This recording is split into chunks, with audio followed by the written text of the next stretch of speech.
So this video is going to be about how to fix broken eyeshadow. And this is my broken eyeshadow.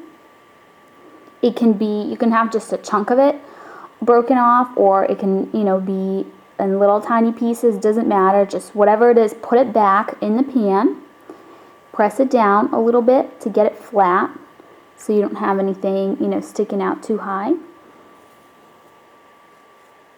I'm going to pick up that little piece that fell out. So just get it flat into your pan, and then we're just going to use some rubbing alcohol. 70% isopropyl alcohol. And you can just buy that in any drugstore.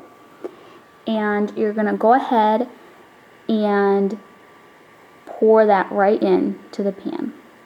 Now this already has binders in it because it was a pressed eyeshadow already, so you don't need any kind of special pressing medium or anything like that. You just need rubbing alcohol.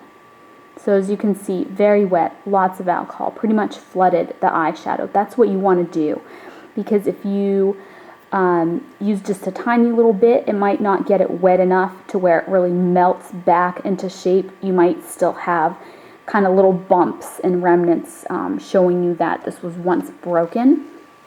So then we're just going to place a paper towel over it and press down. You can use a coin, you can use a little tamping tool like this. This is from TKB Trading. You can use anything that fits the pan. I have this little jar that fits it really well. So I'm just going to put the jar right over the paper towel and just press down.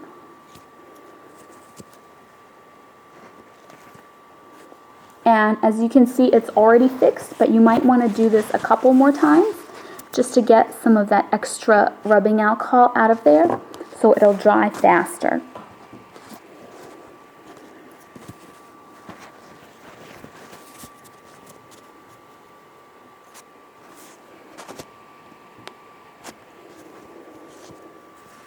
Alright, it's probably good. So as you can see, there it is, it's fixed. You just want to leave it overnight to let all the alcohol evaporate out of there. And the higher, mine is 70% alcohol.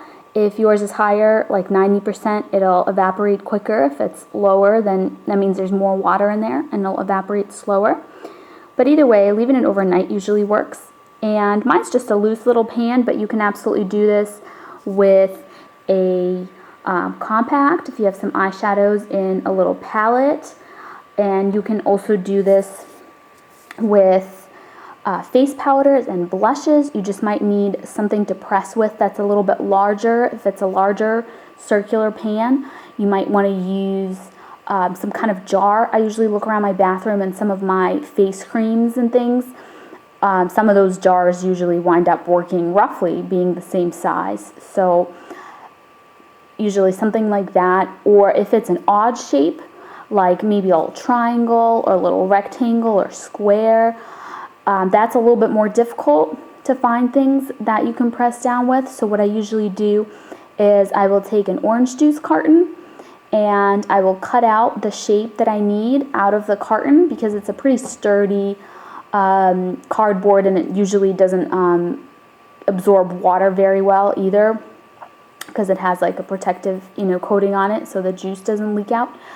And with that, the only thing is when you press down with something like that that isn't super completely solid like this, you don't want to press really hard in one spot, because what's going to happen is you're going to press that spot down and it's going to pop out the sides.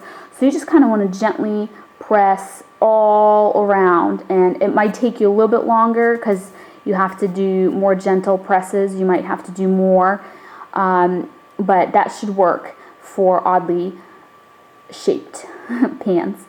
So thank you very much for watching. I hope this was helpful to you if you are trying to fix a broken eyeshadow. Thank you so much.